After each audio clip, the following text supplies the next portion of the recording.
Well,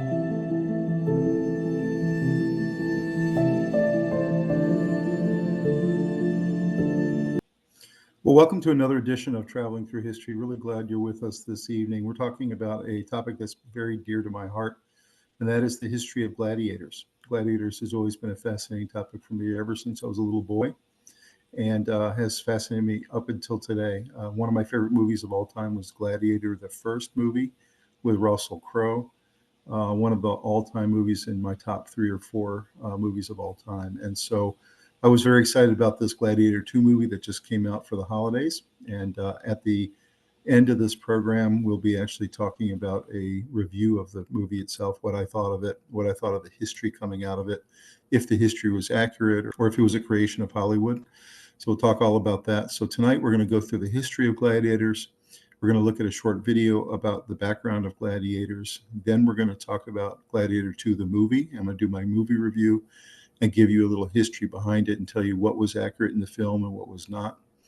And then at the very end of the program, we're going to go through the 25 interesting facts about gladiators. And that's a really interesting list. And I think there'll be quite a few things on that list that will really surprise you. So let's go ahead and talk about the history of gladiators.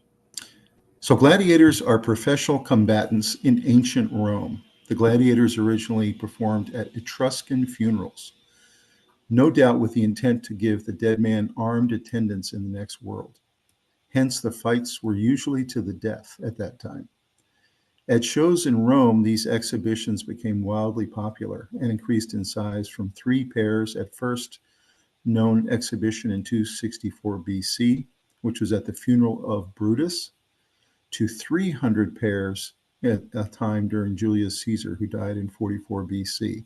So you can see the growth from 264 BC to 44 BC. In 220 years, the gladiator games had become so huge, they had as many as 300 pairs of gladiators fighting at the same time in the Coliseum. So just think about that. If you really think back at how these gladiators were treated back then, they really were the superheroes of the time. You know, for us in modern day, it might be something like the football quarterback or a really big player on a huge soccer team or a basketball player. You know, those are our gladiators of today. But back then, the gladiators would fight in an arena, and they would typically fight to the death unless the people gave the person who got knocked down some grace and allowed them to fight another day. So hence, the shows extended from one day to as many as 100 straight days under Emperor Titus. The Emperor Trajan, in his triumph in 107 CE, had 5,000 pairs of gladiators at the same time. Shows were also given in other towns of the Roman Empire, and there were small replicas of the Coliseum all over that empire.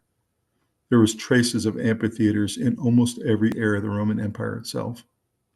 There were various classes of gladiators distinguished by their arms or their modes of fighting.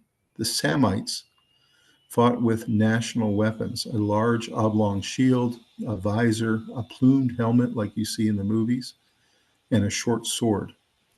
The Thraces, or the Thracians, had a small round buckler and a dagger carved like a sieve, and they were generally pitted against Myrmidons, who were armed in Gaelic fashion with helmet, sword, and shield, and were so called the name of a fish that served as the crest on their helmet.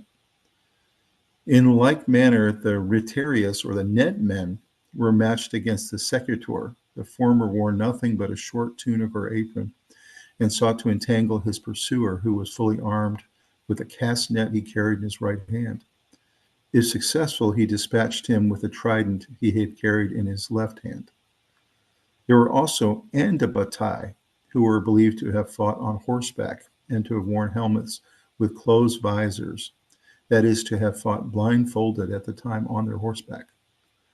The Dimicheri, or two-knife men in later empire, carried a short sword in one hand and also occasionally fought from chariots. Carried a short sword in one hand and a long sword in the other, and fought from chariots, just like the ancient Britons. The Hoplomachai, or fighters in armor, or hoplites, wore a complete suit of armor and very much modeled themselves after Greek soldiers. The locatari or lasso men also tried to lasso their antagonists. So you can see there's all kinds of different forms that these gladiators came in with different weapons and different ways that they fought, different formations, some of them on a chariot, some of them on a horse, some of them just on foot. And they would pair them up in different ways that made it very interesting. The shows were often announced several days before they took place by bills that affixed to the walls and houses of public buildings. Copies were also sold in the streets of these bills so people could look at essentially the program for the day. These bills gave the names of the chief pairs of competitors, the dates of their show, the name of the giver, and the different kinds of combats that were going to be on spectacle. The event began with a procession of the gladiators through the arena, and the proceedings opened with a sham fight with wooden swords and javelins between two fighters. This was a signal that the real fighting had not yet begun. The signal for real fighting was given by the sound of a trumpet, and those who showed fear were driven into the arena with whips and hot irons. When a gladiator was wounded, the spectators shouted, "Habet," or "he is wounded."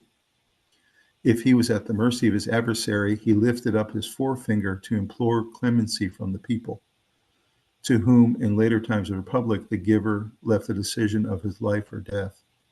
If the spectators were in favor of mercy, they waved their handkerchiefs in the crowd. If they desired the death of the conquered gladiator, they turned their thumbs downward. This is a popular view. Another view is that those who wanted the death of the defeated gladiator turned their thumbs towards the breast with a signal to stab him. And those who wished him to be spared turned their thumbs downward as a signal to drop the sword. So there's some conflicting evidence there about whether thumbs down was truly death or whether it was to drop the sword.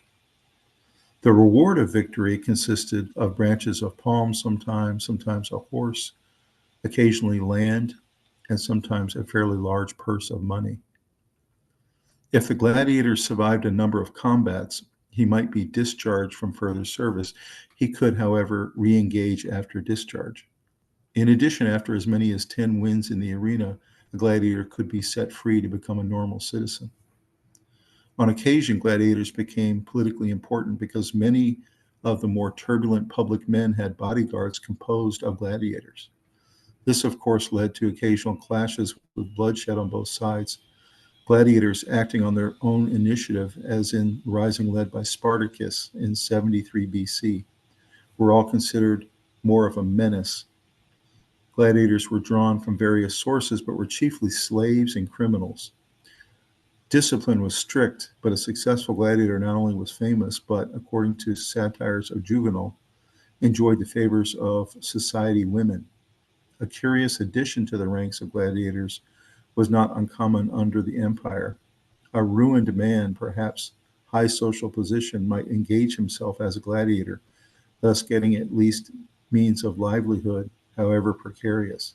One of the peculiarities of the Emperor Domitian was to have unusual gladiators like dwarfs or women, and half-mad Commodus appeared in person in the arena, of course, winning his bouts.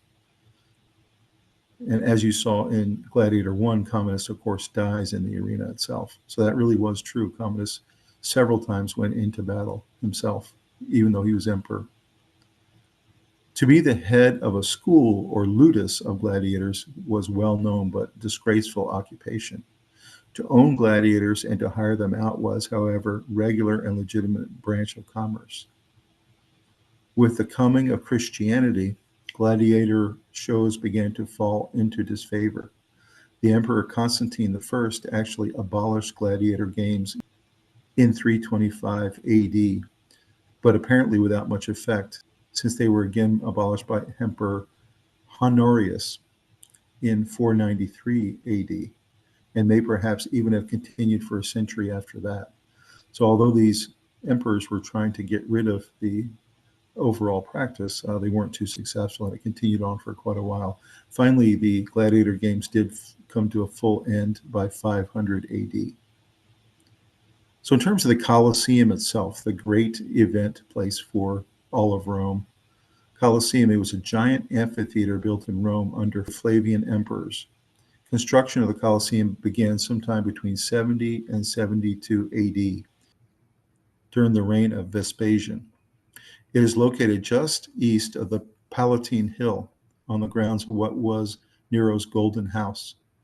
The artificial lake that was centerpiece of that palace complex was drained, and the Coliseum was sited there, a decision that was much more symbolic than practical. Vespasian, whose path to the throne had relatively humble beginnings, chose to replace the tyrannical emperor's private lake with a public amphitheater that could host tens of thousands of Romans for games. The structure was officially dedicated in 80 AD by Titus in a ceremony that included 100 days of games. Later in 82 AD, Domitian completed the work by adding the uppermost story to the Coliseum.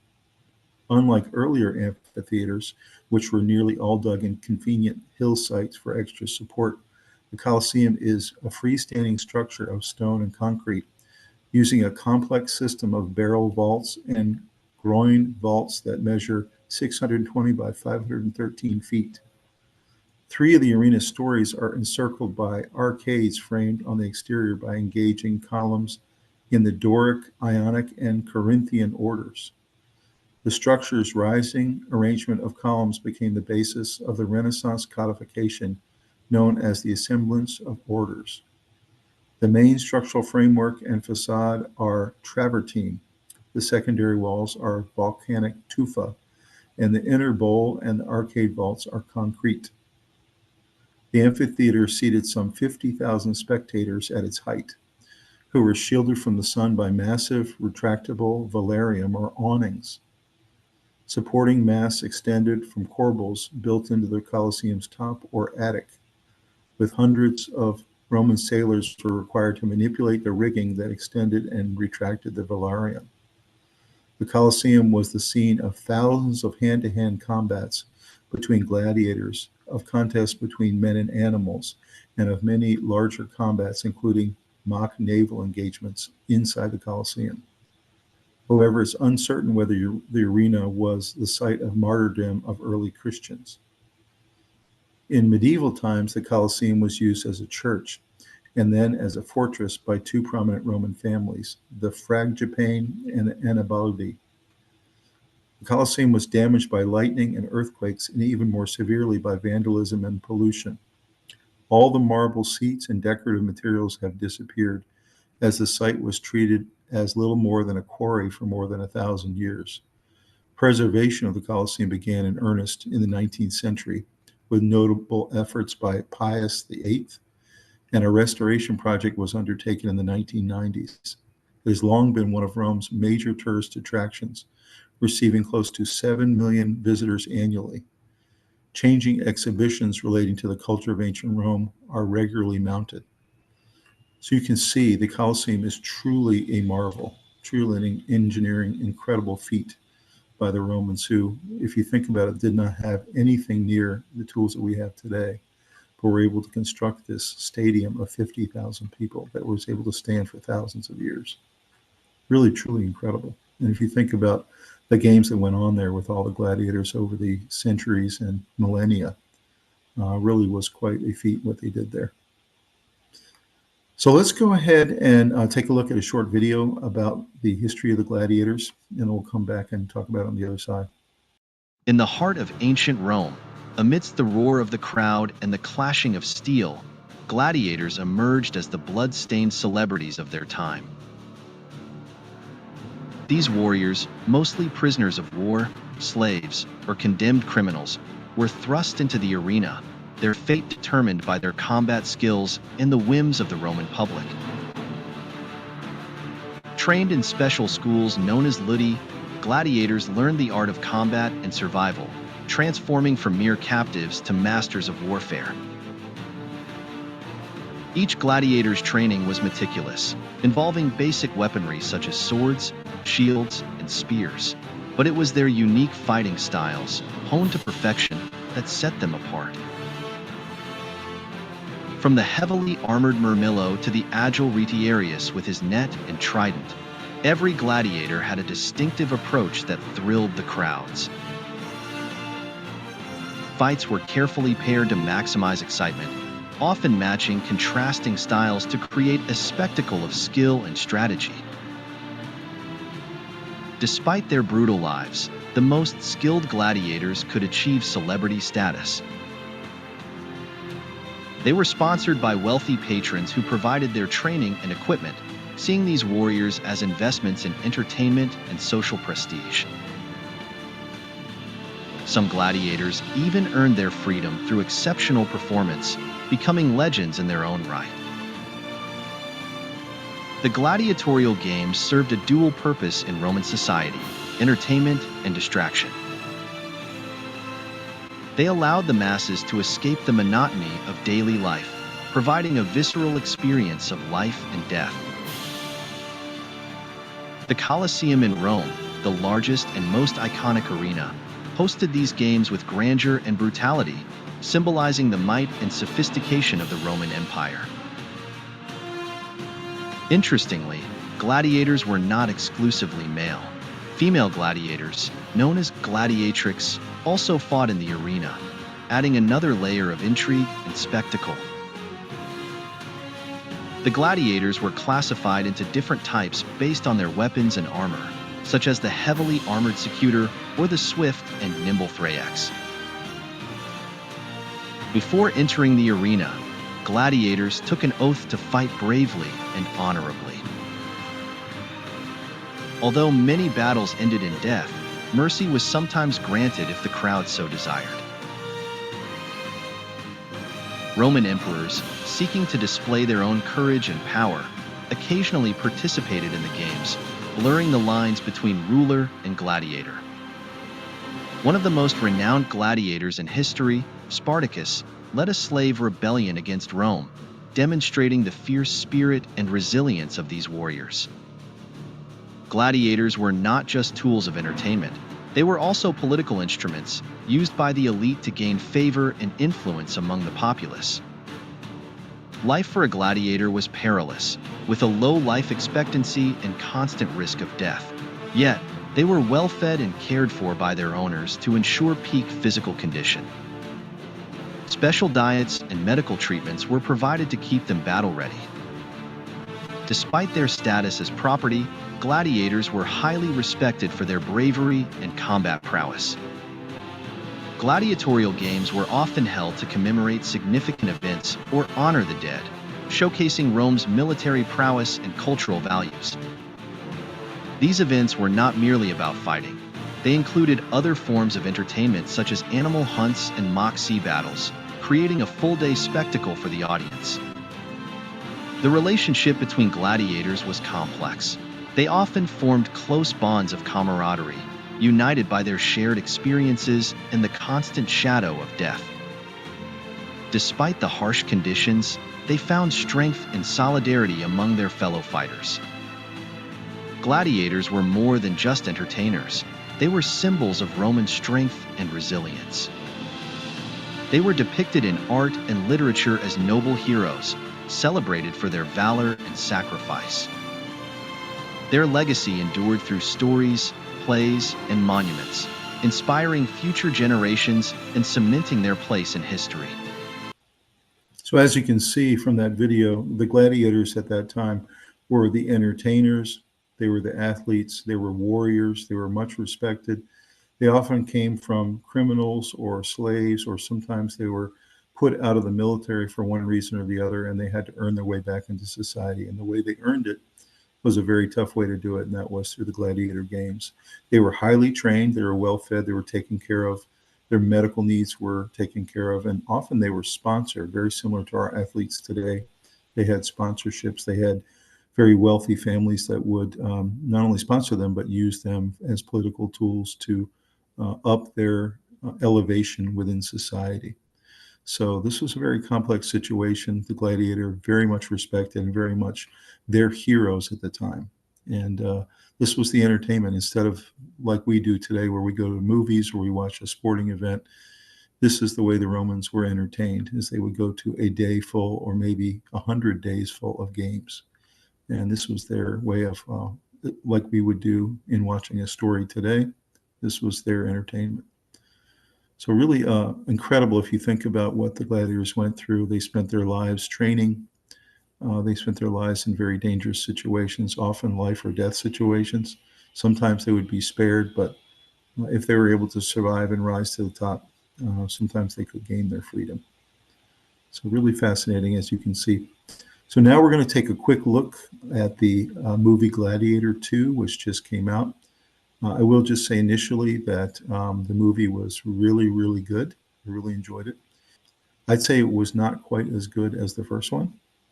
Maybe 95% as good, but it was an incredible action movie. Highly recommend you go see it if you like action. In terms of the adherence to history, we'll talk some more about that and analyze it after we see this quick video.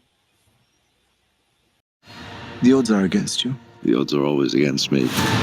It's surprising that prolific director Ridley Scott has only made 4 sequels in his long career: Hannibal, Prometheus, Alien Covenant, and now Gladiator 2. His 2 Alien follow-ups remain divisive, seen by some as overcomplicating the original work's simple, ferocious beauty.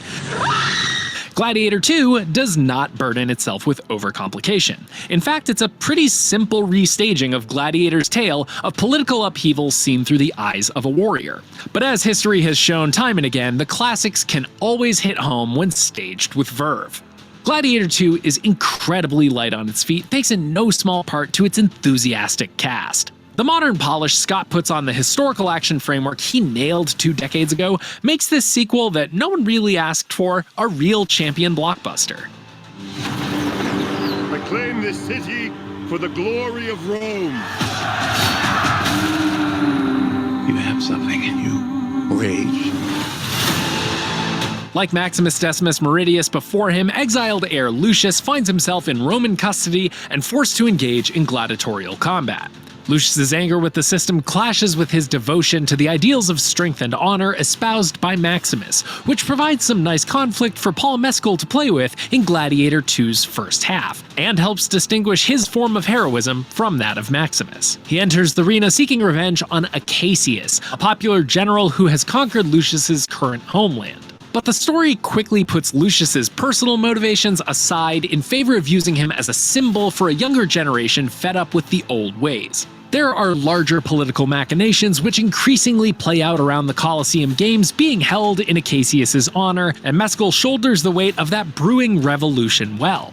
He lets just enough humility and charm shine through in the early scenes, and by the time the character becomes more of a vessel for Gladiator 2's thoughts on leadership, he feels worthy of the mantle.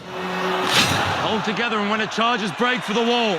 Maximus casts a long shadow over Gladiator 2, but rather than completely mythologizing him, Scott smartly grounds the character's positive influence in the recollections of those who witnessed his journey, namely Lucius and his mother Lucilla. That's mostly handled well, but it does make Pedro Pascal's Acacius, a statesman-like character very much in the mold of Maximus, stick out a little bit. He helps remind us that there's still some sense at the highest levels of Roman power, but with Lucius already retreading Maximus's footsteps, Acacius's embodiment of Maximus's ideals feels redundant. Maximus's defeat of Commodus in the arena 16 years prior should have led to a new golden era in Rome, but the resulting vacuum of leadership left the city an even more paranoid and dangerous place than it was before, a failure of better angels that gets swiftly glossed over. The Senate has been crippled by the Emperor's hunger for conquest, leaving old fogies in the Senate like Gracchus completely ineffectual. But Lucilla has found her steel in the years since Maximus's sacrifice, paying for her brother Commodus's hobbling of Rome by staying close to the levers of power and advocating for justice. With that idealism and the price she's willing to pay in service of it, Connie Nielsen adds a lot of depth to a character who felt relatively extraneous last time out. Rome may be in a sad state, but that doesn't stop Ridley Scott from having a good time.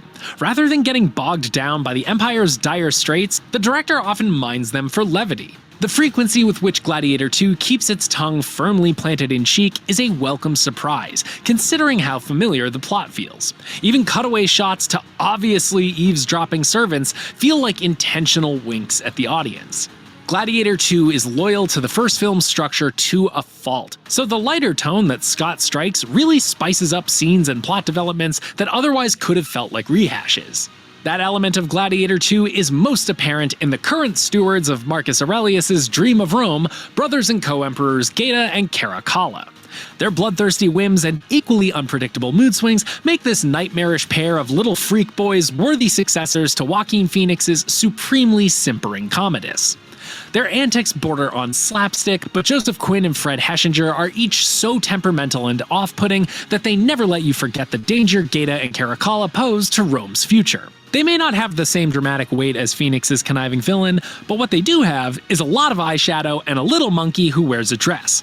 That's pretty much an even trade here in Gladiator 2, especially given that Scott finds balance elsewhere. The more nuanced examination of who holds power and how comes through Macrinus, a gladiator trainer who rose up from slavery to wield influence over the city's politics. This aspect of the character becomes more apparent and impressive as the story goes on, and Denzel Washington is absolutely electric in the role. Mescal's own performance is often at its best when he's working to match the Oscar winner. Whose head could I give you that would satisfy this fury? The entire Roman armies. Too much? Macrinus is constantly calculating how to advance his cause, and whether Washington channels that through a whispered threat or a showy display of charisma, he owns every room and always says the right thing. Whether Macrinus will use all that influence for good or ill to either exploit or benefit Lucius shifts from scene to scene. It makes Macrinus as imposing as any threat Lucius faces in the arena, and a reliable screw for the script to turn when the chaos of Gaeta and Caracalla's rule gets a little too predictable. Gladiator 2 strikes a winning balance between its palace intrigue and the action of the games, and Scott maintains a breezy pace through the 2.5-hour runtime. The arena scenes that serve as the movie's steady heartbeat tend to put a little more emphasis on size over substance. Armed with 20+ years of VFX advancements, Scott floods the zone with larger-than-life spectacle. A duel with angry baboons and full-on naval combat within the Coliseum walls, a thing the Romans actually did, which shocked me, are no doubt greater than what Scott was able to achieve last time, but it's not always to more effective ends. The battles are quite distinct from each other, but they all feel just a little bit rushed, a little less focused than their more visceral and immediate counterparts from the first film. Gladiator 2's one-on-one encounters, like a simple sword fight Lucius is forced into at the behest of the emperors, often wind up feeling more impactful than, say, a CG rhino barreling around the arena floor. But the game's blend of decadence and brutality completes its most important tasks, showing us the stakes of Lucius's continued success and demonstrating that being good at killing each other is a pretty f***ed up metric for that success. Ready to round!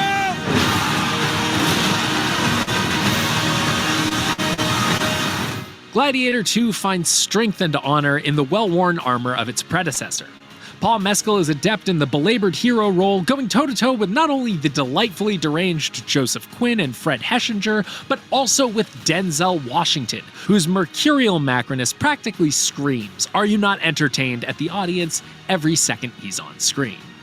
Ridley Scott balances Gladiator 2's action and drama admirably, and even though he's treading familiar ground, Scott's at least willing to loosen up the tone in a way that gives Gladiator 2 its own identity.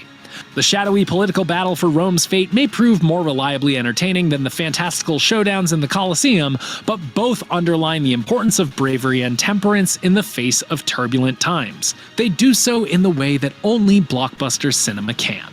With a bunch of swords and sandals dudes working together to avoid death by giant rhino while a brain-rotted emperor with a monkey on his shoulder howls from the best seats in the house.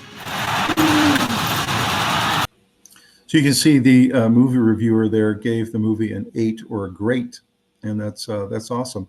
I would say in terms of what I liked about the movie the most, the action was absolutely incredible. I would give it an A. In terms of the cinematography, was visually stunning from beginning to end. It truly was worth just going to the movie just to see the backgrounds and the way that they did the buildings, the way they did the Coliseum. This spectacle that was the battles that were going on, whether they were naval battles or regular gladiator fights, was truly stunning to watch, even if there was no dialogue at all. You add on top of that, the acting was really fantastic. I would give the acting an A as well. Overall, the actors that were cast in this movie were really fantastic. Denzel Washington especially steals the show. He's really, really fantastic. This actor that plays Lucius in his big debut was really fantastic. I was really happy with his performance. Of course, we have Commodus' sister returning to this movie from Gladiator 1, and she provides really good carryover. She plays, of course, Lucius's mother. who hadn't seen her son since he was a little boy and had to run away because of the power struggle going on in Rome. And so she was really fantastic as well. So a lot of really great acting performances here. The thing I probably didn't like the most about the movie, number one, was for historical adherence, I'd say it was about a B. There were a couple of major flaws in the way that they presented the history out of this movie, and they took Hollywood license with some of it. The first thing is that the ruling emperors who were co-rulers, that really did happen, and they were brothers, they presented them as twins, and they were not twins in real life. In real life, they were 11 months apart, which is pretty close, but the characters that they presented them as were not exactly how they were in the real life and history. They did, however, present how the two of them were very power hungry, and that at the end of the movie they were fighting each other for power, and that was true. Actually, in real Roman history, these two brothers who did rule for a short time were typically trying to kill each other almost on a daily basis. They ended up having to operate, having two different courts in different areas of Rome, and have constant 24-hour guards protecting them from the other brother. And you can imagine that would happen. In the end, one of the brothers did kill the other one, just like it happened in this movie. And that really did happen. And he was able to take over for a short time as emperor without his brother as a co-ruler. So there were some other factual things that I noticed right away. One of them was that they were drinking coffee in the movie. And if you really do the research, coffee had not been invented yet at this time. So there were just little things like that they could have easily avoided these problems with their historical adherence. But overall, I would give it a B from that perspective. But I'd give every other aspect of the movie an A or better. And so I would agree with his assessment. It was a really great movie. I give it an 8, and I would give it slightly below the first one, but definitely recommend you go watch it. So let me tell you a little bit more about the movie itself and how it was made. Gladiator 2 was a historic epic film directed and produced by Ridley Scott that serves as a sequel to Gladiator from 2000. It was written by David Scarpa based on the story he wrote with Peter Craig. The film was produced by Scott Free Productions and distributed by Paramount Pictures. It stars Paul Mescal, and I talked about him a little earlier, and he plays Lucius. This is his big debut movie. Pedro Pascal also, Joseph Quinn, Fred Heckinger, Leah Ritz, Derek Jacobi, Connie Nelson, and Denzel Washington. Mescal portrays Lucius, who is a prisoner of war who fights as a gladiator for Macrinus, who is the character played by Denzel Washington, who also was a former slave who plots to overthrow the twin emperors Geta and Caracalla. And those were those two twin brothers that they presented as co-emperors. It was the sequel to Gladiator, and it was discussed as early as June 2001. So if you can imagine, it took them 23 years to bring this movie to screen, with David Franzoni and John Logan set to return as screenwriters.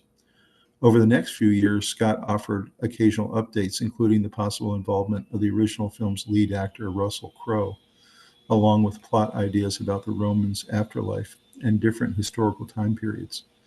Development was halted when DreamWorks Pictures was sold to Paramount in 2006. The film was originally announced in 2018, and Mescal was cast in a lead role in January 2023 with a script by Scarpa. Filming took place between June 2023 and January 2024, with a 5-month delay due to 2023 Hollywood actor disputes. Gladiator 2 premiered in Sydney, Australia on October 30th, 2024, and it was released in the United Kingdom on November 15th, and then in the United States on November 22nd.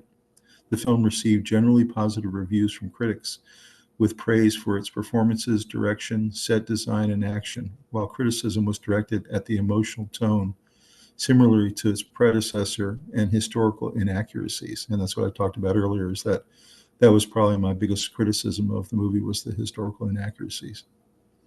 It already has grossed more than $600 million worldwide. It was named one of the top 10 films of 2024 by the National Board Review, and has already received 2 nominations for the 82nd Global Golden Globe Awards.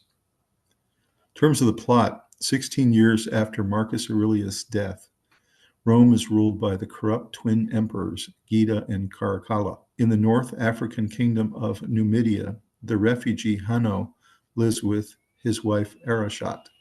The Roman army, led by General Acranus, invades and conquers the kingdom, killing Arachat and enslaving Hanno and other survivors. The slaves are taken to Ostia, where the Romans pit them against feral baboons to advertise them to potential gladiator suitors. Hanno savagely kills a baboon, impressing the stable master Macrinus, who promises Hanno an opportunity to kill Acranus if he wins enough fights in Rome. Acacius returns to Rome as a war hero. Geta and Caracalla arrange gladiator games in the Coliseum to celebrate his victory. Disillusioned with war, Acacius requests a break with his wife Lucilla, the daughter of Aurelius, but the emperors refuse and plot to conquer Persia and India. Senator THy&x throws a party for the emperors and arranges a gladiator duel as entertainment.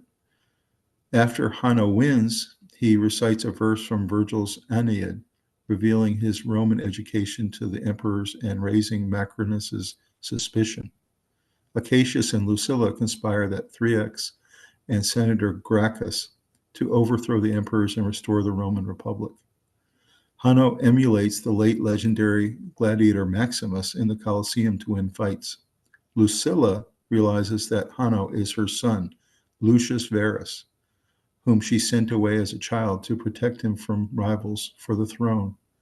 During a numacha in the Coliseum, Lucius leads the gladiators to victory and fires a crossbow at the spectating Acacius, but fails to kill him.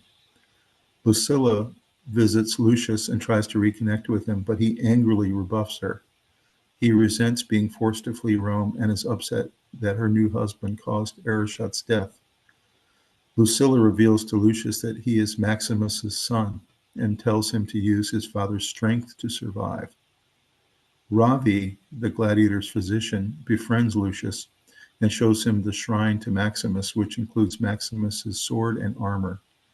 Lucilla and Acacius conspire to free Lucius as part of their plot to dethrone the emperors. However, THy&x, who owns Macrinus' money, informed him of conspiracy, and Lucilla and Acacius were arrested for treason. Macrinus advises the emperors to have Acacius killed in the Coliseum and arranges for Lucius to fight him directly in the event.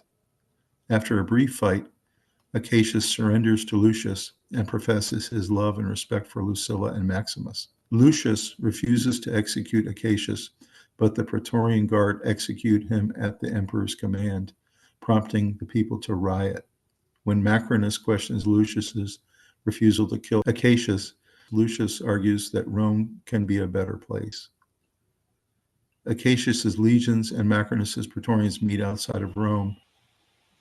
To stop a battle, Lucius and Macrinus duel. Although Macrinus nearly kills Lucius, Lucius kills Macrinus and reveals his identity as the imperial heir to the throne, convincing both armies to build a united Rome with him. Later, Lucius mourns his parents in the Coliseum.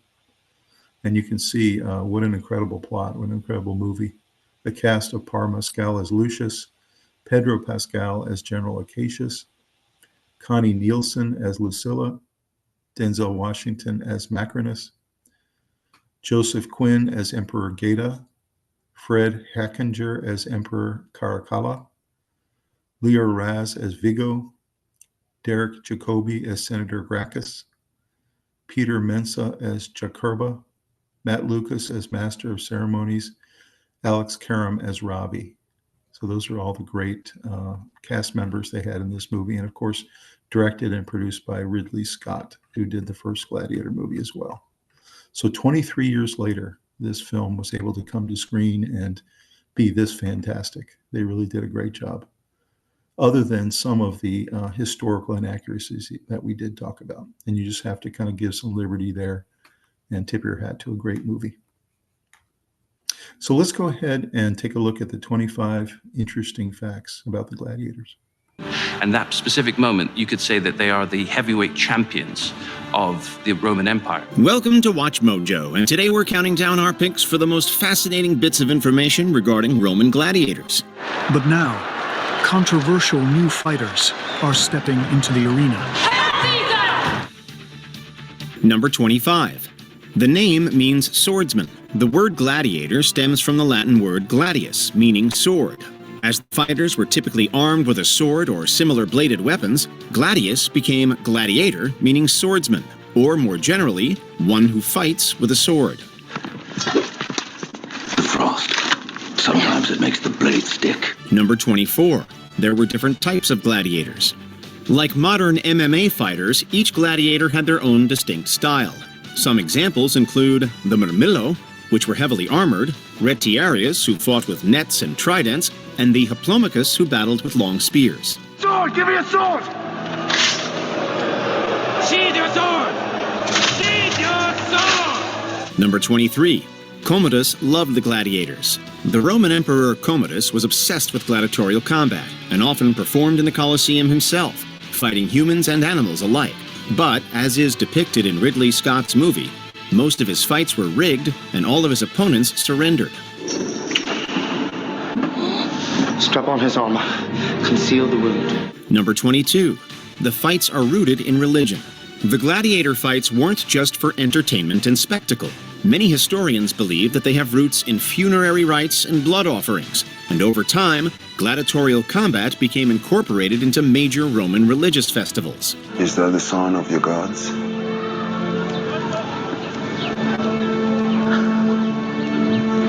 Well, that not anger them. Number 21. Public opinion was mixed. Don't let the packed Coliseum fool you.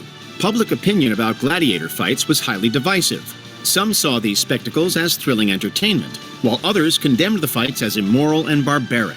Opposition grew particularly strong as Christianity gained prominence, and later, emperors like Constantine and Herodias would take great steps to stop the games. The Romans see Christianity as a threat because of its promise to undermine Roman conceptions of how power and authority were supposed to work. Number 20. Many gladiators fought voluntarily. It's a common misconception that all gladiators were forced into the arena. There were also the auctorati, free men who willingly chose to become gladiators and who, by the late Republic, comprised about half of all fighters. You ever find it hard to do your duty? Sometimes I do what I want to do. The rest of the time, I do what I have to. Number 19. The fights expanded with Rome's military campaigns. A significant portion of the gladiatorial population was made up of individuals captured during Rome's many military campaigns. These prisoners of war were widely traded within the Roman Empire and often trained as fighters, or sometimes just thrown into the arena unprepared, as was the case with the Noxii. The general who became a slave. The slave who became a gladiator. Number 18. Some gladiators fought to restore their honor. The concept of restoring honor was significant in Roman society, particularly among military prisoners who had surrendered in battle. To Romans, surrendering was undignified, and captured prisoners of war were allowed to fight as gladiators in order to restore their honor and die a dignified death. I was the best because the crowd loved me. Win the crowd, and you'll win your freedom. Number 17. Fights lasted about 10 minutes. When you think about it, gladiator matches are really just the ancient form of MMA. Like modern fights, they only lasted between 10 and 20 minutes, and roughly 10 matches would be fought in one afternoon, making up an ancient form of a fight card. And in the afternoon is when you had the paired combats, the gladiators, the ones that entertained most of the people. Number 16. Successful gladiators were given wooden swords. For many gladiators, receiving a wooden sword or staff was the highest form of honor. This was called a rudis, and it was the retirement watch of the gladiator community, signifying their freedom. Retired fighters were called rudiarii, and many chose to remain in the sport in the form of referees and trainers. There is only one staff. And that means there can only be one winner! Number 15. Many gladiators had stage names. Gladiator fights were spectacles, and naturally that included fun stage names. Many gladiators adopted stage names to add to their mystique and popular appeal, including Amazon, Achillea, and Flamma, meaning the flame. Why doesn't the hero reveal himself and tell us all your real name? You do have a name. Number 14. Bravado was highly valued. A gladiator fight wasn't just sticking two people on the stage and watching them kill each other. Nope. Stagecraft was actually highly valued amongst gladiators, and a show of bravado was necessary to endear audiences to a specific fighter. Are you not entertained? Number 13. Many were physically coerced into fighting. As you can imagine, many gladiators were reluctant to fight, especially those who had been forced into it without any training, like the Noxii. However, these gladiators were often forced into the ring under extreme duress, often being painfully whipped or branded with hot irons until they started the fight. Under the sting of my whip! Attack! Number 12. Most fights did not end in death. In direct defiance of traditional pop culture, most gladiator fights did not end in death. In fact, only about 1 in 9 fights ended with someone losing their life. In reality, a losing gladiator could admit defeat by raising his finger, and most of these fighters were spared, provided they fought nobly. Both have yielded at the same time. Number 11. An early form of advertising. Gladiator fights were widely advertised in ancient Rome, especially the anticipated battles between famous foes. Billboards would line the streets, informing citizens of the date, venue, fighters, and even things like door prizes and concessions. These two would have been well known to the crowd. Celebrities in their own right. A bit like when Muhammad Ali met Joe Frazier in Manila. Number 10. There were rules. Like all sports, gladiator fights were governed by rules and were overseen by a referee. Like boxing or MMA referees, they had the power to separate fighting opponents, judge various infractions, and even stop fights should the situation call for it. Distance and wear him down. The rest is all right for a public spectacle in Rome. But here in Capua, we expect more than just simple butchery. Number 9. Gladiators swore oaths. All gladiators were bound by a sacred oath called a sacramentum, and as you can imagine, it wasn't exactly a fun one. According to the Roman courtier Petronius, he vows to endure to be burned, to be bound, to be beaten, and to be killed by the sword. Are you afraid to die, Spartacus? No more than I was to be born. Number 8. They were given good medical care. Despite the often poor conditions that gladiators were forced to live in, they did receive substantial and free medical care. Gladiators were meant to stay in peak fighting condition, so they were seen to by trained doctors, given herbal remedies and physical therapy, and even surgery should a nasty injury occur. The blue, you get a cripple. Here. Here. Here. Here. Number 7. There were female gladiators. While they were often seen as exotic and novel, there were indeed female gladiators. They are called gladiatrices, and they were used under emperors like Domitian and Titus. However, they were eventually banned in the year 200 following vocal criticism of female athletics. There was also a worry when fads, such as women practicing as gladiators, come in, that this will somehow tear the fabric of Roman society. Number 6. Their blood was considered magic. The gladiators, being warriors and often viewed as embodiments of courage and resilience, were thought to carry a certain spirit in their blood. As such, their blood was considered magical, and many people actually tried to collect it after a fight, believing it could cure various ailments like epilepsy. You shall watch as I bathe in their blood.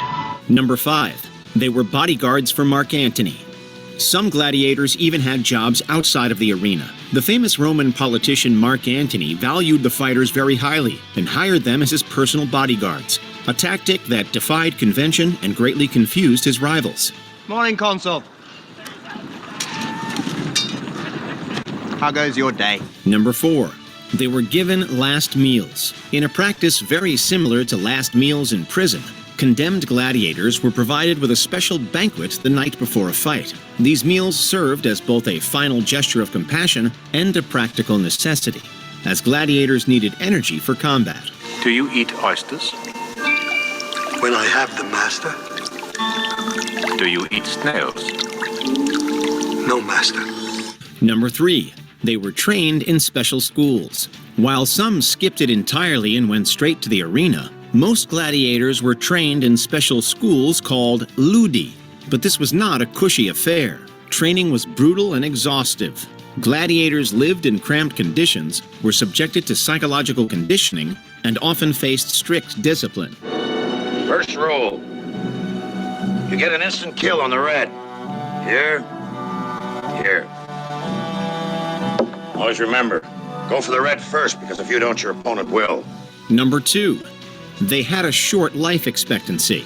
While some gladiators were rewarded the wooden sword and lived comfortably in retirement, that was certainly not the norm. Modern scholars have done extensive research into this subject and found that the average age of death for a gladiator was between 18 and 27. Ultimately, we're all dead men.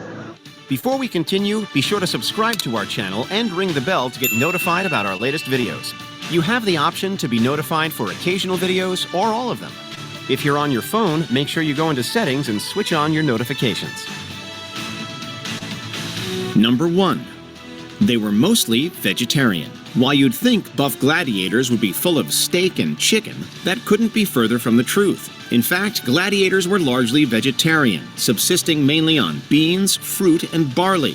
In fact, gladiators were known to consume so much of the latter that they were given the nickname hordeari, meaning eaters of barley. So once the pulse has cooked down, dish it up and serve.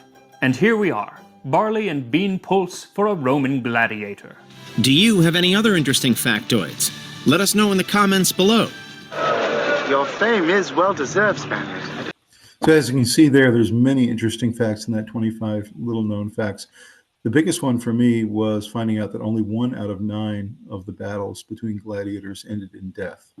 So that means that most of them did not. And there was a real reason for that. The first one is that these gladiators were highly trained. They were very good fighters. They would fight, as you heard, between 10 and 20 minutes to standoff.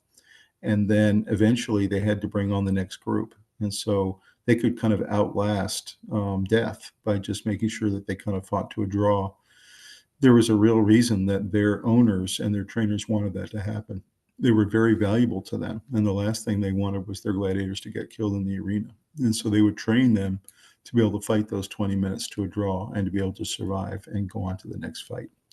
So that was one of the major reasons there. Interesting fact there at the end about most of them were vegetarians, which is very interesting. You would have thought that they would need a lot more protein than that, although they did get a lot of protein from as many beans as they ate.